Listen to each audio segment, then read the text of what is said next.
Welcome to the Sold Too Early Sports Card Podcast, making large deals at shows without a camera crew. That's Kai. I'm James Barray's best friend. And welcome to episode 19 of the Sold Too Early Podcast. Kai, how the hell you doing? I'm doing good. This definitely is not a second take or anything. Oh, This is dude, our yeah, you gotta first love attempt at when this. work interrupts your sports card podcast and you have to answer something. How Yeah, dare I? And also, Kai is now out of focus. yeah, I But know. I'm trying to. We're in shambles over here. dude, it's all right. Listen, we were in shambles weeks ago. Thank God we're still going. I'm not sure how, but people seem to like it. We seem to have that good energy. And speaking of good energy, the Burbank Card Show. I had a good segue in the first recording of this. Let's try it a Yeah, second time. Burbank, what an incredible card show. Let me just get that out there first. Uh, awesome venue, very crowded, amazing spot. You know a show is going to be good when you have more issues trading with people than you do selling, which I still can't believe that's what happened to me. I had 4 full showcases of stuff. By the end of Saturday, because I left Saturday night, I took a red eye home for the Super Bowl. By the end of Saturday, I had under 2 showcases worth of stuff. Like, I have never seen a show like that before where so many people were willing to buy and like really did not even want to trade. It was so bizarre. what do you think that kind of says about where we are? Like, do you think you were just giving like fairly reasonable deals? You want to move off of stuff, or you think people were just like willing to get into things at like sort of more above like the 75% mark? I really think it was just having the right kind of inventory. What I noticed, honestly, was not only was Bowman Chrome moving there, which I expected, any kind of like middle end, like football and basketball, people really wanted. And it just kind of worked out where I had stuff where people were willing to work with me. And there were a couple deals, Kai, where people paid my sticker, which is really funny. Oh Like, wow. I know, which is a mix of, being priced aggressively. And if you pay sticker generally to show, you fucked up or I fucked up, which is entirely possible. Was it bigger stuff or like pretty normal things? I don't think between this show and Dallas, I've moved a card over 5K, which is completely fine. Let me make sure that's clear. I'm not complaining about not moving any larger cards, but most of my inventory has shifted towards that anyway, because it does seem, as Kai is struggling with this camera, it Yeah, does yeah. it does seem to be that more of that middle to lower high end, which I'm going to say for intents and purposes, anything under $5,000 is moving very well and it's very strong these days. It really is, yeah. Would I love to have a higher mix of inventory? Yeah, I would, but unfortunately, it seems like the market these days is responding to more of the 250 to $2,500 range, at least for me. And you could definitely make a margin there, and that's perfectly fine. I took some of the cash that I got from Burbank and bought a couple of lots from some friends, which I will go over in a minute or two. But what I really want to make sure that I'm clear about, a lot of selling opportunity in Burbank. The location of the show, it was very nice. You have an airport right next to you. It was like the Burbank show, but a little bit of a larger venue, like way larger. One of the biggest issues was for Burbank, people had to wait in line hours to get into the physical show. For Ontario, the issue was ironically security. This show actually had security. You'd have to go through like a metal detector and like you have to take your phone out Oh of like wow. the bag. You got to open up your show kit, your Zion case or whatever too, which is insane. Really? Yeah, honestly, dude, for a convention for a show, I would say that should be the minimum security. Oh, And I I know, agree, but I've never heard of that. That's probably the first show I've ever heard of. Even the National doesn't do that, which definitely should. But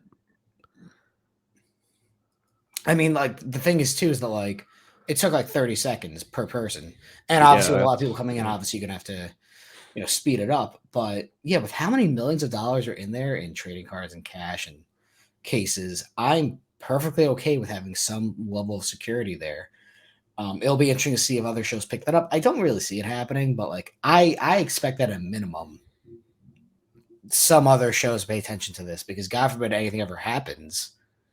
I'm not saying a security guard is going to do anything or like a random like person who looks at your stuff for 5 seconds, but at least it's something. And Yeah, it's a and step in the security is right something that I direction. really do think these shows need to pay more attention to because, dude, I don't know if I mentioned this or not maybe I did mention this on the podcast. At my local New Jersey show a couple weeks back, they confiscated some knives from someone. Like 2 or 3 people tried to bring knives to a show. Now I don't know if that was just like their own personal protection because they, had high-end collectibles or whatever. But yeah, there were people who had their knives confiscated in New Jersey. Are you fucking kidding me? Like what? That's too Just funny. weird. Just a strange thing. What I will say also, this is not really negative, but it just is what it is. After the show, there wasn't too much to do around the convention center. The trade nights were kind of ass, and they smelled like ass too. Really? But that's no one's fault though. The issue with that is like the venue was incredible, but the trade nights were in this like really small room, and it just smelled like dudes, and it was just kind of gross. And I think it's a certain point you reach a level of trading card, especially if you're a dealer set up where like the trade nights you kind of outgrow them. That's not to say you can't make some deals, and I think a lot of high end collectors would disagree with me on that point. But like, how much you really want to push? If you're set up as a dealer for 8 hours a day, 9 hours a day, you're kind of tired. Like, what the fuck is the point? Like, Yeah. I don't know. Maybe I'm just like not like hashtag hustling as much as I could be or should be, but like if it's just a room that smells like ass and it's like a bunch of dudes and like I don't have any room, like I don't. It's not really fun. I don't know. It's more fun to like kick back with your homies and bullshit, which I did anyway, and I still made deals with them. But like, Yeah. I was I gonna don't know. say, I feel like if you get what you want or need done during the day as a vendor, like I'd prefer much rather like just hanging out or like getting food or something with your friends or whoever's going with you. My focus is actually pissing me off. So I'm shocked that you were having such an issue with this. And meanwhile, I'm answering like work is it phone. fixed now? Oh, now it's fixed. That's so funny that you I managed to don't know do what that. I did, but But you brought up a good point too, like getting food to the homies and whatever else. Dude, the process of even buying on Instagram these days, at least for me, and Kai, you might disagree. I play favorites. I 100% play favorites. People know who I like to deal with because I obviously have repeat customers and buyers and sellers. Like there are certain people on Instagram these days where I'm like, hey man, I need X. Here's a blank check. Give me some shit. I did that with Mikey yesterday, and I did that with Tyler Hot Corner today. I bought a bunch of shit off of them because I just needed new stuff after a successful show. They're both very fair with me. We both enjoy making money. They make their profits. I make my profits, and everyone kind of walks away like happy to do the next deal. And those are just two examples, but I noticed in the last 24 hours, I made 2 deals with my friends who are actually my friends, where everyone feels like they can win. So yeah, I feel like that's pretty important. I mean, if they're basically doing the same thing, they're just rerouting things they either can't like move themselves or don't want to, and then you could probably move it easier than they can. So I mean, it's just kind of a whole cycle.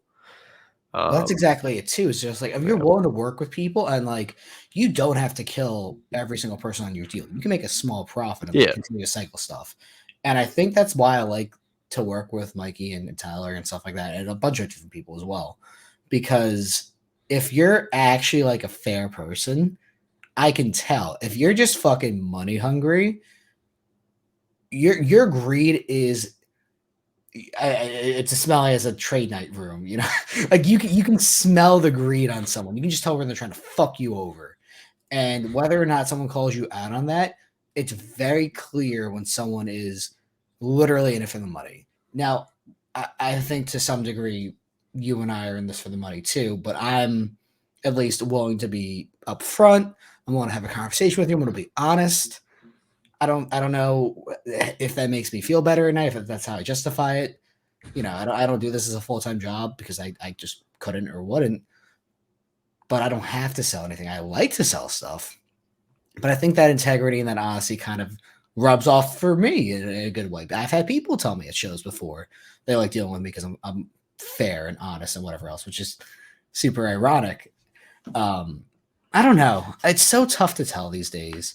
It feels like we're back in like high school. Like there's such like this click mentality, especially in trading cards, especially online and at shows. I don't know. I think we're part of the problem there because our podcast name is Sold Too Early, which is a group chat name, which is a click in and of itself. So maybe we're part of the problem. I mean, I feel like it's really like it's definitely a thing. I don't know if it's really like an issue. I mean, were you gonna deal with certain groups of people anyways? Like, I mean, I'm gonna play favorites, which is what I just admitted. Like there are people who I'd rather spend my money with, and it's super clear. yeah. Like, I mean, yeah. is that a click? Is that a favorite? Is it both? Am I part of the problem there? It's really hard to say, but I think just putting it out there and acknowledging it is the first step to either not fixing it because there's nothing wrong objectively, but just like understanding that it's a thing and maybe Yeah. it's just a quiet truth out there. I'm not sure. Quickly circling back, what would you say was your favorite and least favorite part of Burbank? Ooh, I don't know. I mean, I'll name a couple of things I really liked. Getting into the airport. So I flew into John Wayne, which is Orange County, about 45 minutes away. That was super easy. That airport, dude, if you go to Anaheim in August, which I'm going to go to, that airport is amazing. There was no one at TSA. The one person who like checked my stuff because my bag obviously got screened was a card collector, which is super funny. It's not the nicest airport, but like the fact that it took me 2 minutes to get through TSA and like all the other stuff made me very happy. It was just like a good start to the trip. The hotel and the venue was very nice. Um, I'm not sure what my favorite thing was. Maybe that like we had. So actually, I do have my favorite thing. Nady, All Star Sports Cards 23, the person who was the overseer, quote unquote, of our spot. We literally, Kai, if you walked into the room, like the main entrance, to the right was like one booth, to the left was ours. Like you walked in, you were right at the front. It was Prime incredible. location, We yeah. had one of the best locations you could hope for. Do you guys have the whole like group of tables? So I believe Nady did, and he rented them out to us and some random people as well. But like it was a majority of Sold Too Early and like I don't know, satellite organizations. I don't really want to call that friends. I guess friends is probably a good word for it, actually. now that I say it out loud. But yeah, it was great. A lot of interesting people, a lot of people that I knew, obviously, that were associated with that group, and I loved it. It was absolutely amazing.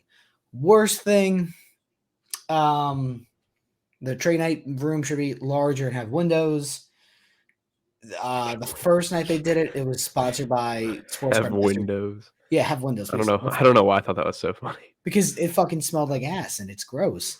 This is the first night of trade night was sponsored by Sports Card Master Jeff, and they had a DJ, and it was too fucking loud. Like to the point where like you had to like actually scream at the person 2 feet away from you. Like maybe I'm an old person at 26, but like, bro, I'm not fucking here to be here to go to clubbing. I just want to like make deals with my friends. I don't need your DJ there, or make it so I can actually hear everyone, which I think they realized by the second night because it was much like lower. But I felt bad for like whoever was sponsoring the show because they had a table literally in front of the DJ booth. So they went deaf. That's brutal. Yeah, that's like a good idea, but then you get there and it's like, oh, maybe not. Maybe I'm actually like the problem.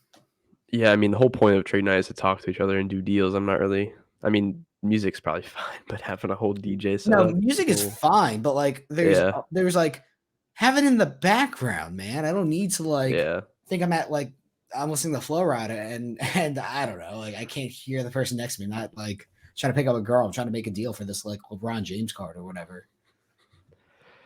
Also, happy Valentine's Day, I guess on that note. That is true. We are recording on Tuesday. Yes.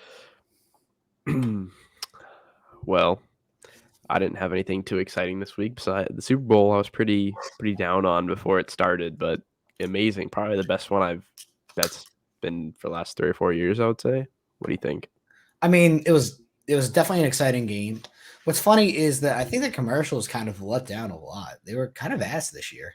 They were. Like I thought it was just me, but like I remember like 2 or 3 commercials from Sunday. Maybe it's because I was jet lagged and tired and whatever else, but like none of them were like really that funny. They just kind They of like weren't. Yeah. I don't know. It wasn't. It was They not a definitely good year let for down. movies. I agree with you. The only one that I even really vividly remember is the 2B one, and that's Tubi was a good for obvious commercial. reasons. Yeah. Yeah, because everyone was like pissed off, like where the fuck's the Yeah. remote? Like that was. I probably named like 1 or 2 more. I don't really, I mean, usually there's like 4 or 5 that are like actually funny, but Did it's pretty Doritos have a brutal. commercial this year? We were literally talking about that afterward, and we cannot remember.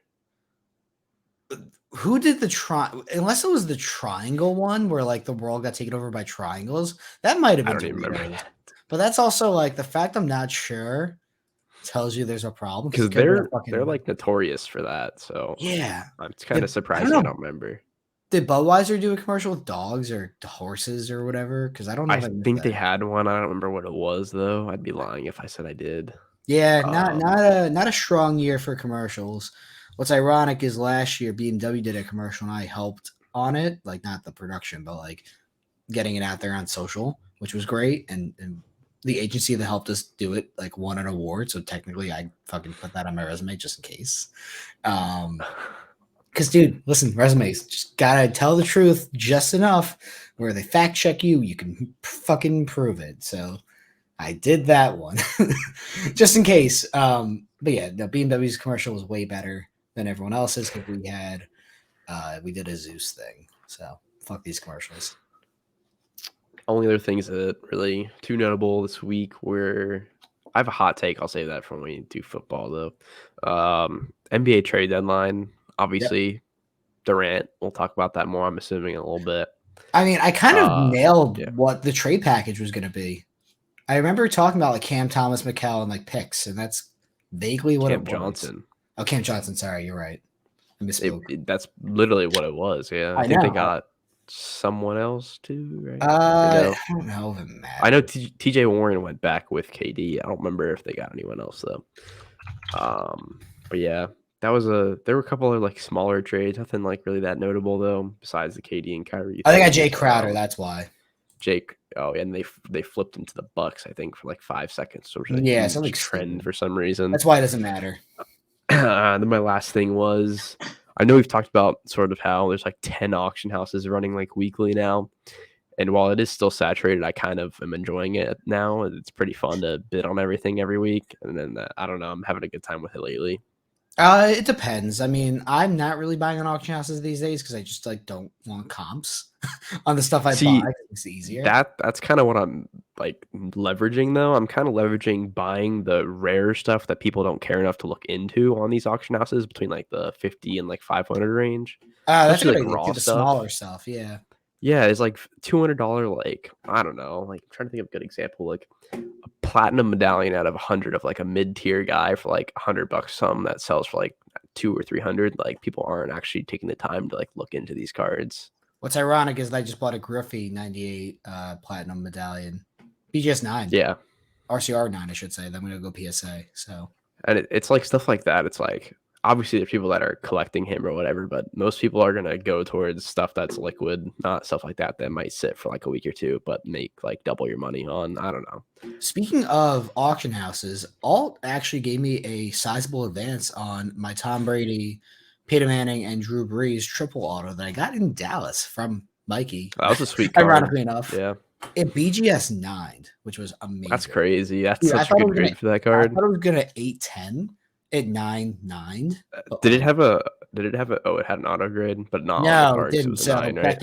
Beckett has once Yeah. again like started to win my love by removing the auto grade for stuff under 10 and having a good showing at Burbank helped a lot. They were packed, dude. On that same note, the new silver labels look so great for like the No, shitty Beckett, grades. listen, I can give credit where credit's due. Beckett has improved quality of life for a lot of people with like that stuff. And I think only to recase or reseal, I should say, stuff with like paper or blue slabs, like $15. It's like a pretty good deal. I am being a little bit of a hypocrite though. I haven't graded a card with Beckett in probably a year, but they are doing a great job, I would say. I mean, they're at least like in consideration. Like the way I look at it is I'm never gonna go with SGC except for like when they run a $5 Bowman Chrome promo, which was amazing.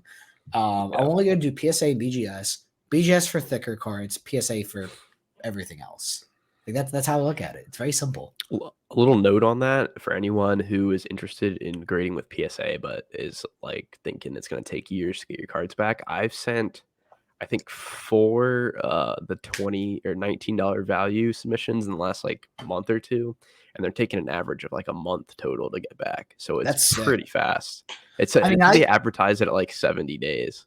Are you doing it through yourself or using a submitter? Yeah, no, I'm doing myself. It's like Oh, wow. $90 for the membership to get it for the year. And then you get a $6 discount if you send in 20 or more cards, $6 off per card. I mean, that's pretty sick. It pays for itself. So it's like, yeah. But I've noticed it's crazy fast compared to what they advertise. So anyone that's like worried about it, I mean, you have to set expectations accordingly. The good thing is too is that like base cards have fucking finally hit the dirt. Like I'm so happy they're worthless again because like that was the issue. Silvers are kind of like treading water. They're gonna sink eventually, but like I'm very happy where there's 25,000 Zion PSA 10 Prism rookies, whatever, and they're maybe $150, maybe $200. I don't even know if they're that much, are they? Oh man, are they still at least $100? Now I have to find out. Let's play a game. Are they over or under 100? What do you get? Let's say over $100. I'm gonna say under 100. We're talking about base rookie Prism. I'm gonna say they're 80 or 90. Should I pull up my camera to like look at it, or do you trust me to look at it myself? No, we trust you. We trust you. Last 2 All right, there's one at bid with $91, ending tonight, and sold $87, $96, $85, $91. Wow, Kai, you are correct. That's pretty crazy that they're. What were they, like 500? They peaked. Oh god, what do they peak at? I know Luka base prisms peaked at 2K when he hit the shot in the bubble, which that's a whole fucking dude. That world, I would kill to be back in that world. I would make so much more money. You could just buy anything. By the time you got it in the mail, it was worth like 40% more. Dude, I would have bought so much ball stuff before the bubble.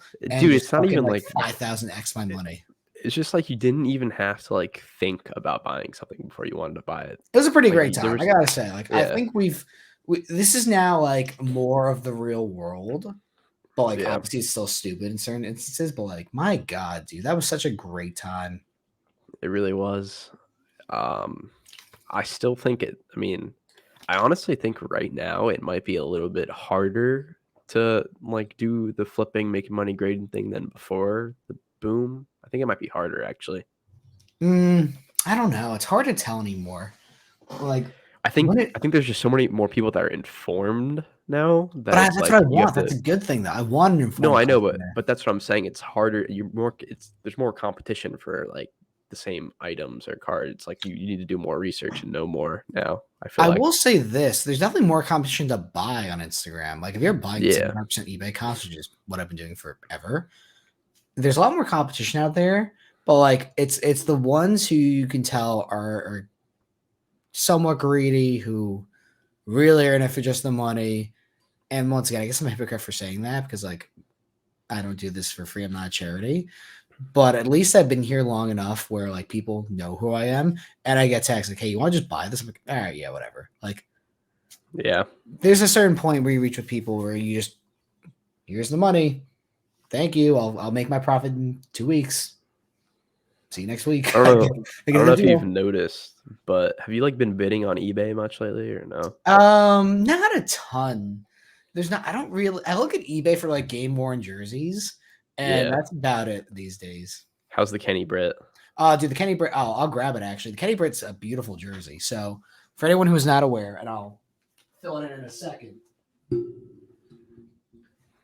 This is a 2009 game worn rookie jersey. I didn't know that when I bought it.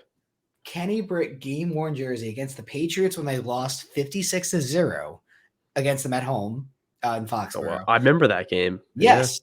And then also, apparently he wore it against the Jets like 2 or 3 weeks later. I don't know why they only used this jersey for like such a limited time. PSA DNA'd. The person who runs a small show here in New Jersey His dad was Kenny Britt's security guard.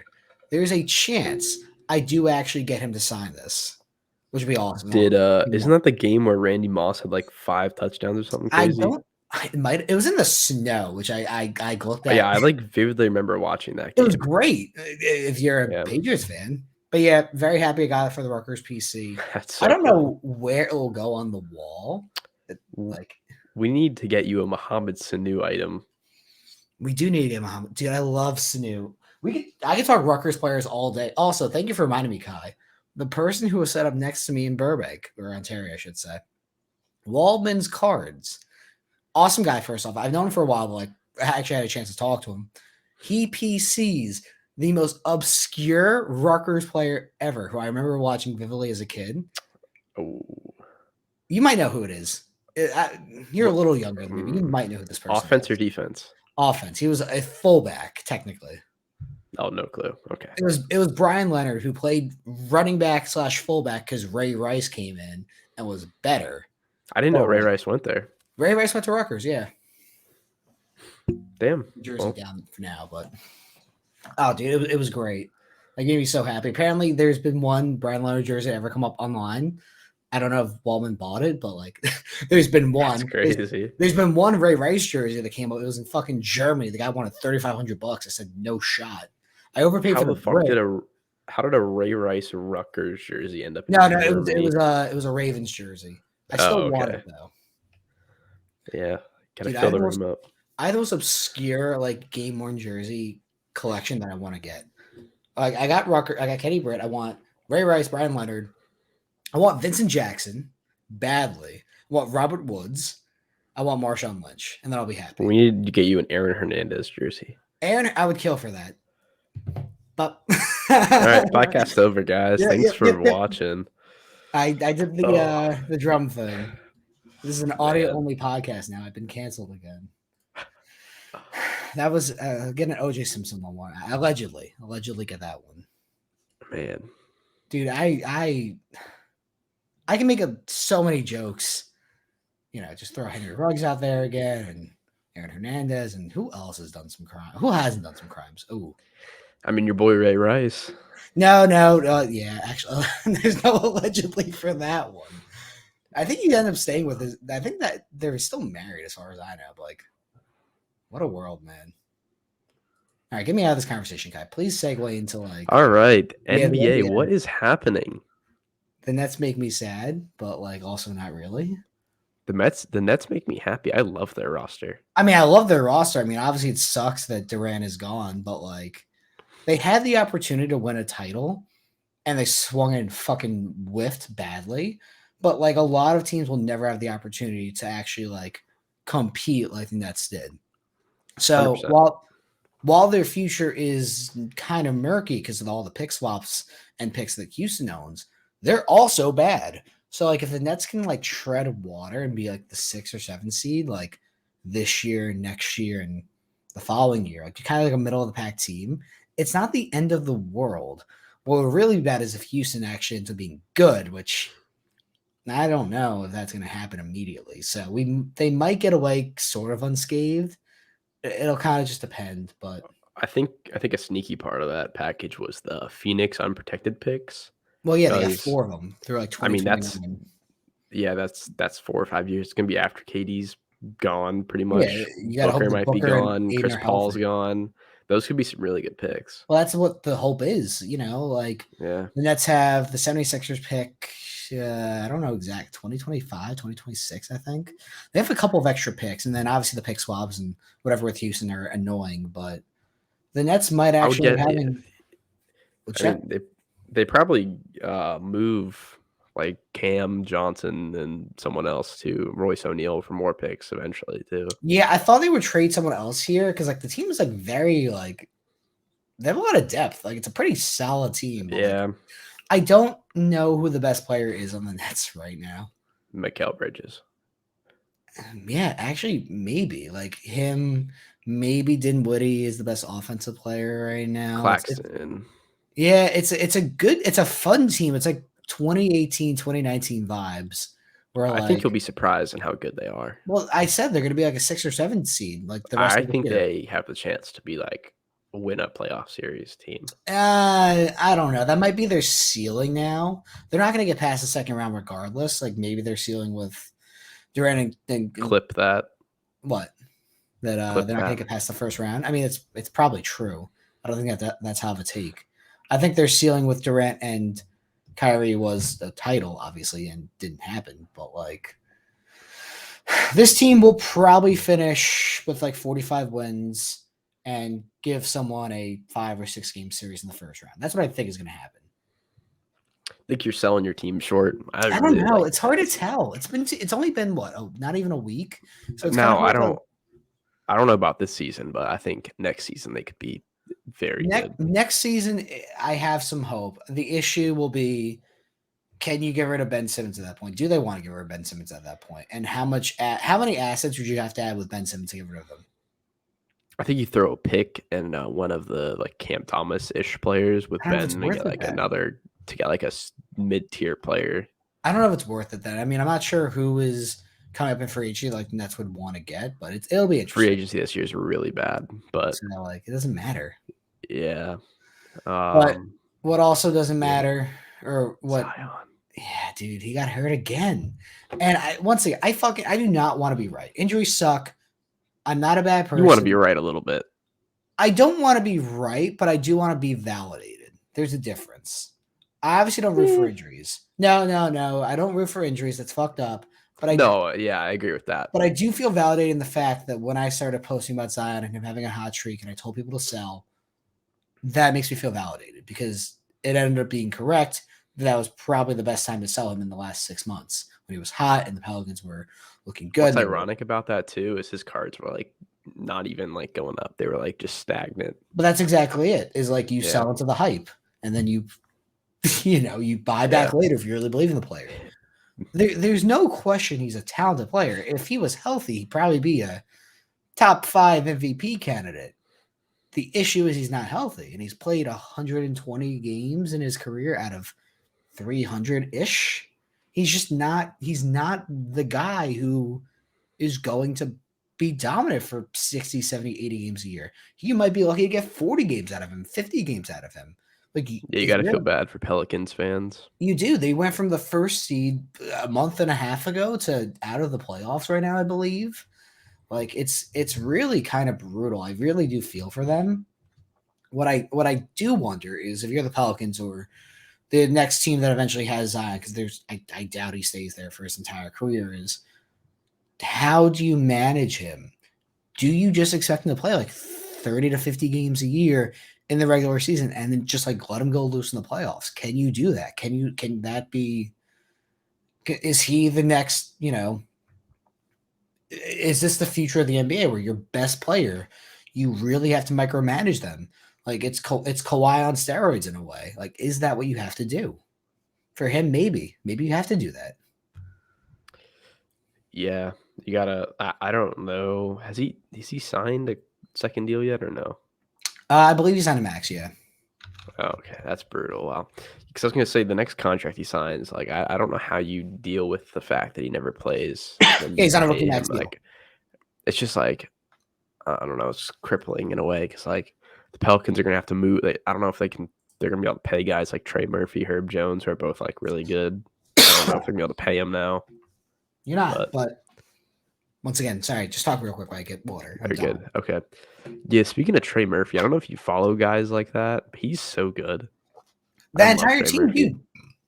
There was conversations that I don't know if it was you and I having that Durant could have been a Pelican. Yeah, they have the assets to go get someone. Oh my god, I'm really coughing up right now. You're good. You have to give up like Brandon Ingram or something, plus more, but theoretically, Durant could have gone to the Pelicans. Hypothetically, I feel like the Pelicans almost would rather give up Zion since he doesn't play. Oh my god, ow. What the hell is happening? It's that Burbank virus. I know, dude. So bad. Don't go. Save the deals for Dave. I'm like crying. Oh my god, what the hell was that? I think I'm good, but Jesus Christ, that was... You're crying because of the Nets losing their stars. I'm crying tears of joy that Kyrie's gone forever, and he's already starting shit with the Mavericks. He was posting on Twitter like I think I know what you're talking about, but I think he's some stupid 2-0. conspiracy things. He's 2-0 and Luka doesn't play, and he's 0-2 when they play together, which is kind of funny. Amazing. I love it. Yeah. Just destroy that team.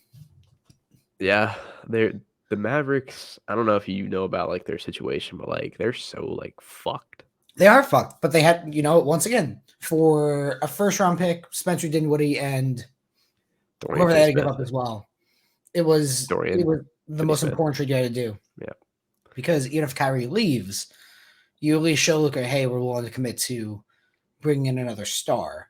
So whether the or not it works, problem now is though if Kyrie leaves, you don't have your pick. You have like 20-ish million cap with no good free agents. You have like one good young player in Hardy, and Green's okay. I mean, you have to sign Kyrie, but like once again, he's not my problem anymore, and he's a. Yeah, no, I was just talking about it more of like from a Luka aspect. Like, I don't know what they're supposed to do. Like, what do you think Luka would command if he asked to be traded? Like, what would that package? Like the return? Like? Yeah. I mean, it would be more than the Durant package for sure. I mean, is it kind of like that Mike Trout thing in baseball where like you could not get the fair value out of him? Like, I mean, yeah, I can't think of a team that could. I mean, obviously you have things where you could be like Tatum and picks and a couple other players, but like the Thunder giving up literally everything. I mean, why would the Mavericks do that though? That's what I'm saying. It's like once again, Thunder can't win with everything. Yeah, I mean, there's definitely like a package, but whether or not it makes sense for the teams to actually go through with it is another question. Oh yeah, no, there's no world where like I don't think a team can build an acceptable package without like. I mean, as of right now, I think Kevin Durant's the best player that's ever been traded. Yes, I would say that too. I think the best package was Rudy Gobert, though, and how the Jazz got 6 first-round picks, basically. Well, I mean, is that, though? They got 6 picks, Kessler and 5, something like that. Vanderbilt. Who else did they get? Vanderbilt, right? The full trade was like 5 first-round picks, Walker Kessler, and some other stuff. But I think the Nets might have actually got a better package. I think the 4 picks, I think a swap. Yeah, Mikal Bridges is. Someone offered them 4 picks for Mikal. I do agree that it's probably true. I'm making a joke that. Yeah. No, that is crazy though. But yeah, I think that was probably the biggest package / best player / most value that's ever been. And Luka is, arguably better than Durant right now, and probably is better than Durant right now. Not even the better part, but he's younger. Yeah. At least he's arguably better, and then you add the fact, he's also significantly younger and like healthy. I mean, what would your guess of like a package even be? Like, what would you I don't even, dude. I couldn't even think of a team that if it hypothetically like happened, like what would your just hypothetical package? I'm trying to think of who could even like make a trade for him. It'd be like the Grizzlies giving up Ja plus stuff, or like the Pelicans giving up literally everything but Giannis. Yeah, I don't think they would even do that with the Bucks. Well, that's exactly it too. Is like it would have to be another like top 10 player plus things. Yeah, I don't know. Like that's it. Like if you're Miami, you start with Jimmy Butler, Tyler Hero, Bam. But then if you do that, your team shit. So it's like it doesn't like. I think it's got to be like I don't even know. I think the Celtics would be probably the most realistic with like either Jalen or Tatum. Yeah, and more. The Ja thing's true too. I don't know. I mean, it is a really good hypothetical. It would start with a top 10 player plus stuff. Yeah. I'm trying to think. Can you think of a team that has like 2 top 20 guys? Is there one besides the Mavs, I guess? The Mavs. I mean, they have Mavs are now up there, which is ironic. I don't know. The Heat? Heat are not top 2 top 20. Close though. I'm trying to think of like players who are like 1A and 1B. So Celtics, Sixers is up there. Yeah. Bucks, not really, but no. Drew Holiday's Lakers good, theoretically should be. Lakers fully healthy, yeah. Yeah, it's tough. Ooh, what would you think of like an AD plus for him? Old and injured. Laker fans would be, jerking off to that idea right now. Like they're photoshopping. Would you trade right now? What would you think about a LeBron plus for him? I think that LeBron says no. But I'm just saying, like, nothing to do with like him saying no, like just value, like Oh, dude. hypothetical I wise. mean, yeah. Are you kidding me? The Mavericks like would say no in a heartbeat, and the Lakers would die for that Yeah. because LeBron is Can you even if imagine that? dude, it'd be Luka incredible. on the It would never Lakers. happen. Damn. What a world. What a world. Just like, I don't know. I don't have a good transition to the next thing. You do it. You're better than me. Just like what a world it is out there, we can also look at the world of football and the season ending with thankfully a Chiefs win. It was okay. It wasn't the best one. Thank God the Chiefs won though.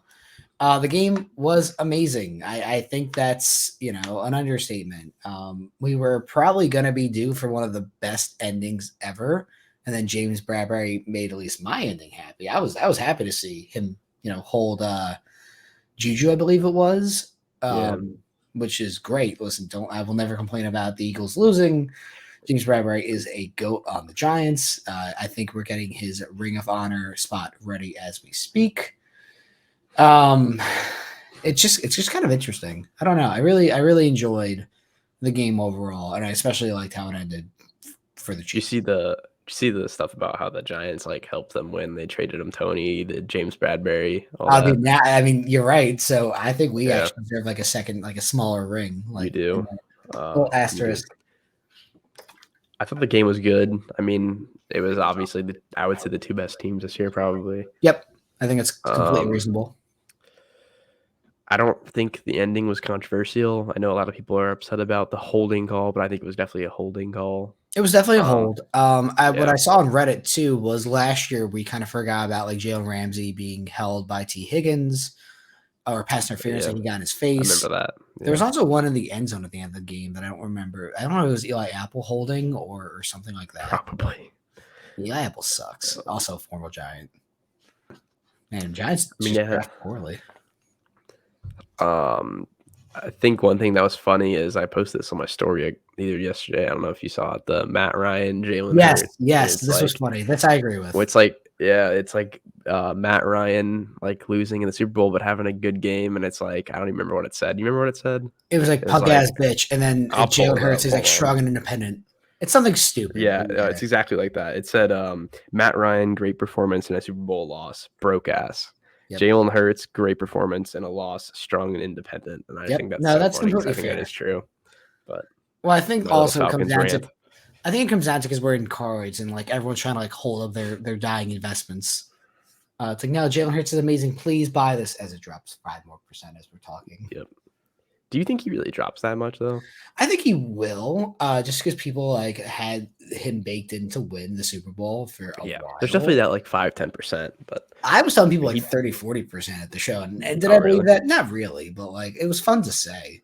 It's fun to like make people like come up with me with like cards like, do you want to buy this? I'm like, fucking absolutely not. No shot. Why buy this card off you? Yeah, I'm not the biggest Hurts guy, but he definitely played really well. I mean, I think it's fair to say Jalen Hurts is one of the probably top 2 NFC quarterbacks right now. Oh, that's not that. No, that's not that bad of a take. I don't know. I like Ritter. Ritter's pretty good. Yeah. Top two, and he's not number 2. Who's one? Am I missing someone? And now I was gonna say you can make an argument for Rodgers possibly if he goes to a new team. The NFC is so bad quarterback. It really is. Like, that's the only person who we've got to be missing someone. They're definitely who are we missing in the NFC that like is good? I mean, I probably would. No, you can't put Dak. It's close, but Jalen might be number 1, and then I guess Rodgers got to be someone we're missing. West, who's in the West? Kyler. I would take Stafford healthy over him. No, that's not correct, Kai. Okay, I'm going to change my Jalen Hurts. Yeah, of course. No, Jalen Hurts probably number 1. Then it's a top 2. I didn't think about that. But I can't think of anyone else besides Rodgers who like actually is in the conversation. And the reason why Rodgers is there is because he won 2 MVPs in a row. The disparity between the quarterbacks is actually crazy. Thinking about it right now between AFC and NFC. Someone's like angrily commenting and angrily writing a comment to us like, "Hey, you forgot this guy." It's like, I'm not sure we did. Well, I mean, Brady's gone, and I don't think he was even better than Hurts this year. So, because I mean, the other 4 of the top 5 or 9 of the top 10 are all from the AFC. And they're also I super would young guess. too, which is scary. Yeah. Yeah. I mean, the oldest quarterbacks in the league that like technically are starters is like Matt Ryan and Aaron Rodgers, I think. Is Matt Ryan retiring? No. No, you don't think so? My guess is he signs with the Niners. No, Back with Kyle Shanahan. I mean, that makes sense. You could also go to like the Cardinals if they want a 1-year stopgap. No, I think the Cardinals are going to tank this year. I think he goes to the Niners simply to back up Lance, and then if Lance gets hurt again, then he can. I mean, that was his best season ever was with Shanahan in the Super Bowl. What are you thinking happens to Brock Purdy then in that situation? I mean, he's out for all of next season. Is he out all next year? He's having Tommy John. But that's not an entire year for like MLB or NFL. It definitely will be. I don't know. I mean, it depends. I know there was something it was like a different kind of Tommy John. It wasn't the exact. It was more of like a hybrid thing from what I saw. I mean, I would be very surprised if he played next season. Either way, what a story out of him. Yeah. I think you might have me convinced actually that Matt Ryan to the Niners makes complete sense. Yeah.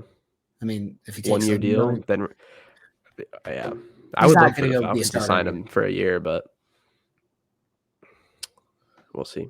Yeah, it'll be interesting. Anything else NFL wise we want to touch on before we go through some MLB? Which is, I'm happy MLB is becoming a thing again, like that we can actually talk about besides just like bum and chrome cards. Have you sorry to cut you off, but have you looked into any of the quarterbacks in the draft this year? You have like a favorite or anything? I don't really care yet. The issue is, truthfully, guys, I fucking hate mock drafts. So the draft is in 2 months. The week of the draft, I will get very into it and like we'll have a full discussion about it. Until that point, I just don't care because no matter what happens, dude, if a random wide receiver or cornerback runs a 4.31 at the combine, they're going into the first round. Or some random quarterback with raw intangibles, he can't miss. We're gonna have 4 quarterbacks drafted in the first 5 picks, and then it doesn't happen anyway. Like mock drafts suck. I fucking hate them, and they're annoying as hell. So I don't like dealing with them. The last week of the draft season, I will pay attention. I'll get really invested because I don't have to wait that long. Yeah, I briefly kind of looked into it. I mean, I don't think there's anything like it's a good draft class, a lot better than last year. I'd say, at least for cards. Even last year's draft class, I mean, for cards was a lot of good wide receivers though, which ended up being interesting. Yeah. This year's gonna be even better, I think, wide receiver wise. But I think they have like 10. I think they have 10 wide receivers projected to go first 2 rounds. Of that I saw. Yeah, something like that. But there's gonna be 5-ish quarterbacks in the first round, I would say, which would be huge for cards. And then it'd also be mad expensive. I can't wait to not rip it. Yes. And then you got guys like Bijan Robinson, who's going to sell for a lot of money as a running back, top first round pick, most likely. And then, I mean, not card wise, but the cornerbacks in this draft are crazy. Like probably the best class I've seen in a while. Well, the issue with running backs, once again, and I saw this on Instagram from What the Fuck Sports, the last team to pay a running back more than $2 million and like win the Super Bowl was 2015. Yeah. It was something wild. So like Garrett Blunt, right? I think it might have been something like that. It might have been like it wasn't DeMarco Murray, obviously. It was Leonard Fournette, maybe, or someone. Yeah, something like that. No, because that wouldn't have been that long ago, but J.J. or some shit. Watch. Yeah. That's another guy who we remember. Dude, I remember pulling his cards in like 2016. And I remember when he had like 4 200-yard games in like half a season. Yeah, he was great. Dude, running backs, it's so sad there. You know, like TJ Yeldon's been out of the league for a while. God. What was that guy's name on the Patriots that had like Ben Jarvis Green Ellis, the law firm, which is no. More recent than that. More recent. Jonas he had like a couple he had a couple like crazy games, right? Yeah. Or was it just one? He had like 4 touchdowns, like 200 yards. The Colts. Yeah. Yeah, fantasy football really makes me love running backs. And you look at their markets, like, oh yeah, they're all dead. Like Jamal Charles. You can buy a Matt Forte card for like $10. I know Jamal Charles, who might end up in the Hall of Fame. You can buy his rookie autos for like $25. CJ2K, who also might end up in the Hall of Fame. You can buy it in a exquisite RPA for under $100. Speaking of that, oh my god, what a segue into this, because I have this on my desk. This is a cool card. Tyler Hawkhorn gave this to me for free at the show because we made a trade. How about a LaShawn McCoy NCRPA logo patch, number 99? It sells for $100, but like, LaShawn McCoy, if you can, it's not going to really focus super well. Like, Eagles logo patch to 99. Just like a pretty card, under $100, and like he was very good. Not a Hall of Famer most likely, but that's like a person who has fond memories of a pretty great player in the NFL. So Yeah. You can't beat stuff like that for like $100. It's like, dude, he gives me for $20. I'm like, all right. Yeah. Just fun. It'll be interesting to see, and I think I mentioned this last week too, like when this crop of quarterbacks and running backs and wide receivers like starts to retire, like AJ Green just retired, who would have some decent cards, or obviously Calvin retired a couple years ago. I feel like Julio will probably retire soon too. Julio is probably done after this year or next year. Like their cards are going to be, you might be able to get a Julio Jones NTRPA for $250 or less in a year. I think that's what they go for now. Exactly. So there you go. Like, and that's a player who is a future Hall of Famer, most likely, because Reggie Wayne sold one for like $3,000 like 2 years ago. Dude, that's the it's so interesting. Like these like middle of the road players, or even very good to potential Hall of Fame players, are just gonna sell like shit when they're done. Calling Julio middle of the road, man. No, that's why I adjusted my statement. Julio's a Hall of Famer, most likely. It's just so difficult with wide receivers these days. No matter what, he's not first ballot, but in my mind, he's a Hall of Famer. But if Reggie Wayne can't get in after 4 or 5 years, it's not looking good. We'll move on. I'm saying he's a Hall of Famer. I'm just saying there's an issue with how the NFL does it. We're on the same page. Yeah. Speaking of the page, how about the page turning into baseball season? All right, Kai. That was pretty good. I'll give you that. That was a good one. All right. Yeah, Bowman moved very well in Burbank. Not a fucking shock at all. The thing we said would happen ended up happening. People are ready for baseball season, man. And I know I'm excited. It's too early for Rookie of the Year and conversations, but like, dude, I'm really ready for baseball season. This is my favorite time of the year. I love the spring. I like the random summer games you turn on. It doesn't matter. Like, it just makes me happy knowing the baseball's like right around the corner. Yeah, it's like my sole chance at a championship as well during the year. I mean, yeah, unfortunately, but yeah. Yeah, I don't even know where I would start with Rookie of the Year. Like I mean, like Gunnar Henderson, I know is gonna be a rookie. I think. I don't know if Adley is considered a rookie anymore. I think Adley won. Didn't he win last year? Wait, you might be right. Hang on. I know Michael Harris won the National League, so it was him and Spencer Strider. But I'm pretty sure Adley won the American League.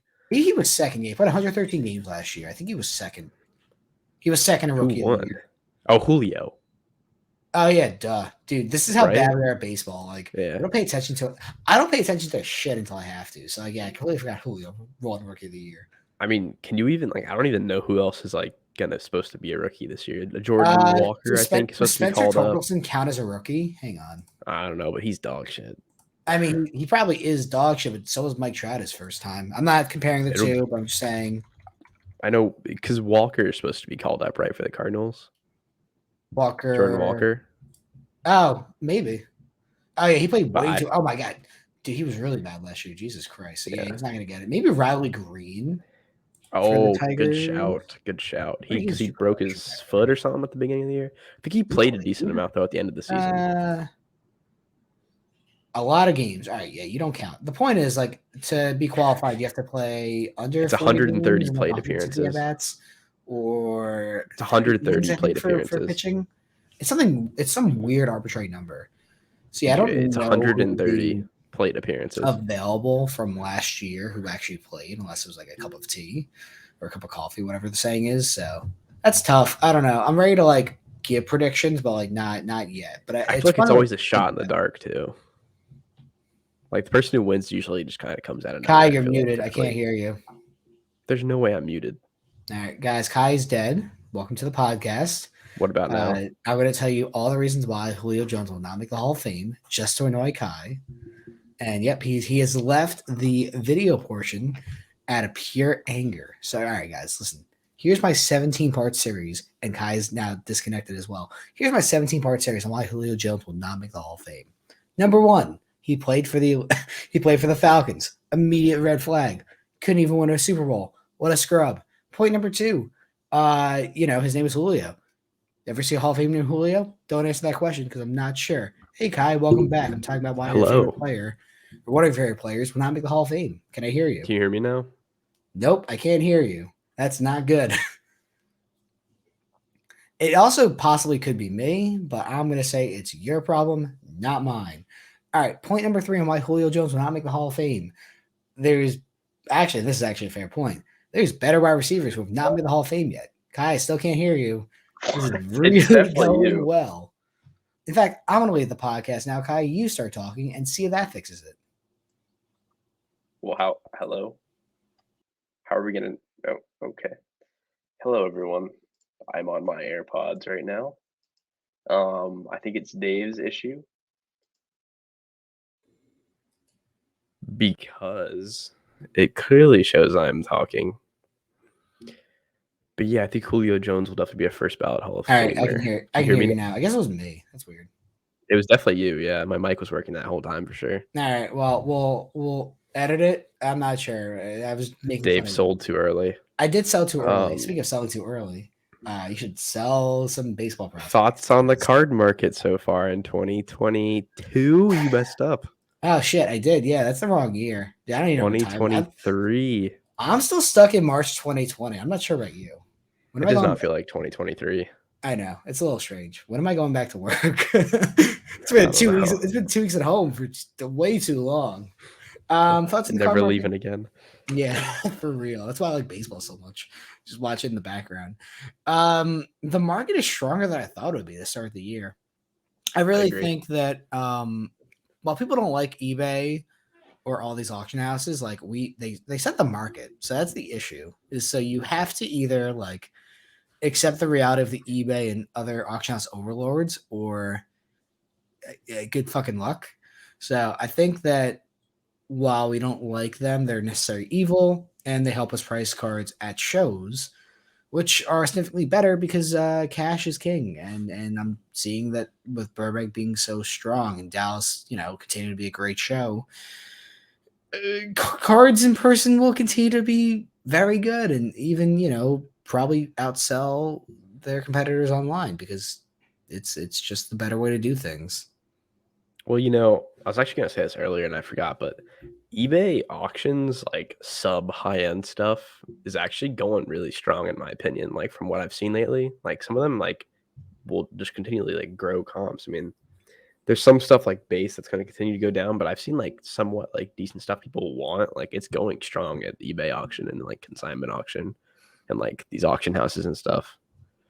Well, what do you consider like not high end? 5K, 5 I mean, 500, like yeah, like that range, like under 5K, like under 2,500, like stuff like that is doing very well. Well, the thing is too is like that stuff is not rare. So like there's gonna be sales every day, every other day, every week. Like there is a trend line, which is great. Like that's the great thing about eBay is like you don't sell the rare expensive shit on there at auction. You put it at buy now best offer, you go to an auction house. So the stuff that will have comps like a Kobe Bryant patch auto, while you might not see the exact card every single day, you'll see a Kobe Bryant patch auto sell 15 times a day and get a general idea. Do you know the things on PWCC Weekly and I guess Premiere and all of them have it too, but the like raw cards that have the NBA or whatever like seal on the top? Yes. Those are like, I mean, to me it really doesn't like make it any more valuable, but they're doing like probably 25 to 100% more than non-sealed copies on like eBay or whatever. Like it's very strange. Pretty dumb, but it is what I mean. Listen, same thing with like the NBA gold diamonds or the black diamonds or whatever. But they're not even like the rated ones, just sealed saying it's real card. I mean, I don't know. Collectors are stupid. What a shock. Yeah, fair.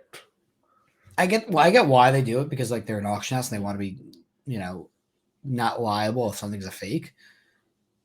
But you shouldn't pay more for that on like a common card. If we're talking about like something some kind of rare like MJ or Kobe or something, and it's not graded for whatever reason and it's authentic, yeah, that's fine. I don't need you to tell me my Kobe Bryant patch auto from 2020 or 2019 is real. Thank you. Like, yeah. It's like base cards are doing it with too, and they even like posted about it on their Instagram, like showing how much more they're going for than the non-sealed copies. I was like, this is just very strange. Yeah, not good. I don't like that. Also, because my years are wrong, this will be interesting. Kai, I added a new section here. Maybe we'll do this more, maybe not, but it's something interesting. Let's talk cards a year from today. And now we have a recording of it too, and it's Valentine's Day. It's very easy to like keep track of this stuff to hold future us accountable. I'm going to ask you a series of players, and I'll answer this as well. And I want you in one word. Will this player's card market be higher, lower, or the same? I guess that's 2 words. Oops. So answer in 2 words or less. We have 10 players here across all sports that matter to me and you: baseball, football, and basketball. Does it make sense so far? I think it's pretty straightforward. I might throw a little rationale out there every once in a while. Oh, no. Sorry, I told you 2 words. All right, let's go with my favorite player of all time, obviously, of course, Zion. Do you want to do a 3-2-1, or do you want to just like answer? Let's do a 3-2-1. Okay. Yeah. You know what? And okay. And I'll figure it out. All right, Zion, card market, 3, 2, 1, higher. Lower. Ooh. My rationale really quickly is because I think that people are going to be done with his shit after the season. Like, tired of the injuries, tired of the sitting out. I think people are going to be done with it. I agree with you, but I think that it's already so low that just based on... Is it though? I think it's really low, dude. In comparison, it's low, but in comparison to other players, it's definitely not low. I think that he has one more chance of this, and then people are sick of his shit. And, I think the rest of the season's his last chance. Oh, I mean, I don't think he plays again this season, but that's also why I think his card market a year from now will be higher. I'm going to tell you right now, I don't think Zion plays again this year. Even the playoffs? I don't know if the Pelicans make the playoffs. If they make it? Okay. If they make it, all right. Let me adjust my statement then slightly. If the Pelicans are in 2 words or less. Thank you. If the Pelicans are in playoff contention and Zion is healthy, he'll play. If they are very clearly done, he's done. He's not going to play anymore. So that's not as much of a hot take, but like it's probably the truth. LeBron. All right, LeBron. High, low, or the same? 3, 2, 1, lower. Same. Why do you think lower? Yeah, I think lower because he's gonna be eventually aging, and he can't keep this up forever. And the scoring title kind of boosts his market, so that's why I'm gonna go lower. I think same, probably because of that, but then also I think they'll probably be a better team next season. But that's why I kind of like bounces out to be the same. But yeah, nothing too crazy there. Luka, high, low, or the same? 3, 2, 1, the same. Lower. Yeah, I think we're about on the same rationale, but different player. Yeah, I think they're going to be a worse team next season unless something crazy happens. That's my rationale for him going down a little bit. Tom Brady. This one should be pretty straightforward. 3, 2, 1, higher. Higher. Yeah. Okay. I think that people are going to be over the retirement. I think people are going to start appreciating the GOAT, and you'll see a steady increase. Yeah. I agree. So I'm happy you and I were on the same page there. This one I'm curious about. Super Bowl winning and 2-time MVP Patrick Mahomes. Might have won MVP twice in the Super Bowl. It doesn't matter. High, low, or the same? 3, 2, 1, lower. Higher. I think they lose in the Super Bowl next year, and his prices drop as a result. That's my rationale. I think if the Chiefs come out and start the season very good, his prices are going to be so otherworldly that you will not believe it. Okay, that's fair, and I could agree with that. I'm trying to be different. Fair. I think people are going to be like paying absurd amounts of money for that we'd never seen before from Mahomes. Oh, that's a nice hot take there. I like that, and I can definitely get behind that. Now on to the player who lost the Super Bowl, Jalen Hurts. High, low, or the same? 3, 2, 1, lower. Lower. Yeah, I'm going to say way lower. Yeah, I think they're going to be a worse team. I think he's probably going to have a worse season if I had to guess. I mean, he's still a good quarterback, but so that's not. Yeah. Not I saying. think, I think that he was just he's great, but the prices are not going to be there. All right, now for someone who I think is getting a lot of hype this offseason. Number one overall pick a couple years ago, Trevor Lawrence. High, low, or the same? 3, 2, 1, higher. Same.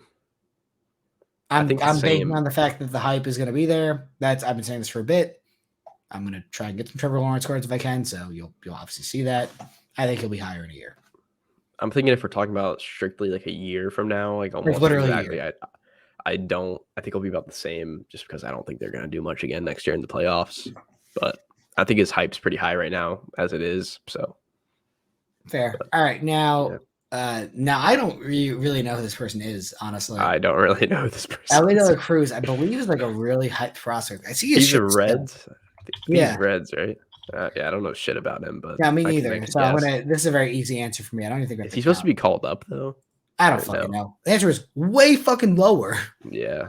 Yeah. Yeah, I would agree. Same or lower? I don't know. Way lower. Way lower. This is an interesting one though. This next one. Yeah, this one actually I like a lot. Jackson Holiday.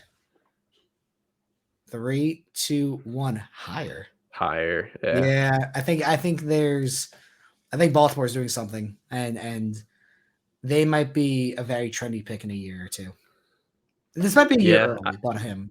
But I don't think he gets called up in a year or two. No, not at all. He's gonna get called up into the team that's like starting to be crazy good. I think he will be in a spot where like Jordan Walker is like right now, where he's like a top 10, 15 prospect, and like he's ready to kind of like maybe get a September call up in 2024.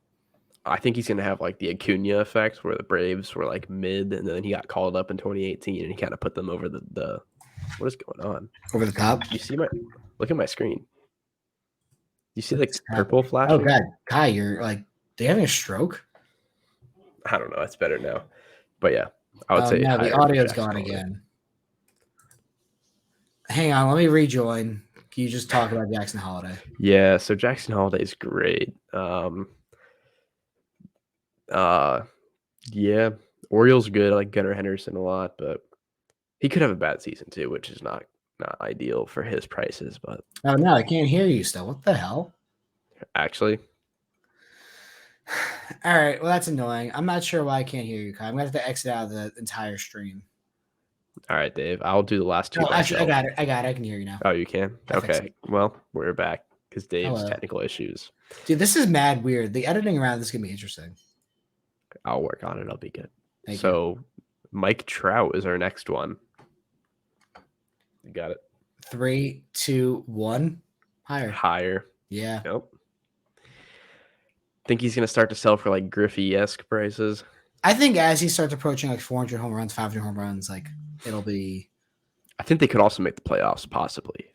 Which is big. He could play more than 3 games in the playoffs. Yeah. What a world, man! How dare you think that? This next one's interesting too. I don't even know what my answer is yet. Did I put this one or did you? I think I did. All right. Kevin Durant, new Phoenix Sun. Higher or lower? 3, 2, 1. Lower. Lower. Yeah. Yeah. I think even if they win, I don't even know if he goes up. I think the Suns biff it. I don't think they do anything. I agree. I don't think they win either, but yeah. All right. Well, that was a technical difficulty mixed. Higher, lower, or the same. I can't wait for.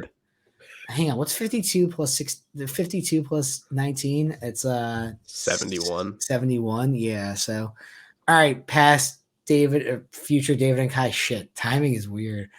If we're still going, let's see how right we were. We'll use Card Ladder in the future, assuming that the alien overlords do not take over Card Ladder and this podcast.